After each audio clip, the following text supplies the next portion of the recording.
In today's video, I'm going to teach you how to add webhooks in GitHub.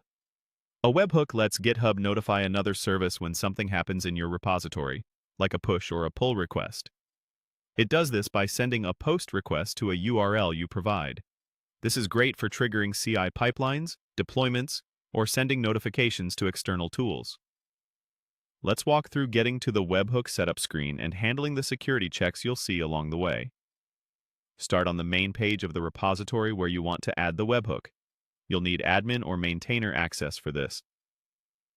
If you don't see the settings option, you likely don't have the required permissions and should ask a repo admin to grant access or create the webhook for you. From the repository's top navigation bar, click Settings. On the left sidebar of the Settings area, look for Webhooks and select it. You'll land on the Webhooks page, which explains that external services can be notified when certain events happen, and that GitHub will send a post request to each URL you provide. If you're already on a general webhooks overview, click Webhooks again to enter the specific section for this repository. Next, choose Add Webhook. At this point, GitHub may prompt you to confirm access.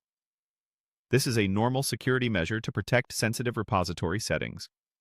Follow the on-screen prompt to confirm. Depending on your account's security setup, you might be asked to verify your identity. If prompted, click the option to trigger a mailer to verify your identity. This sends a verification email to your account's address. If you see the prompt again, click it again to resend or proceed as instructed.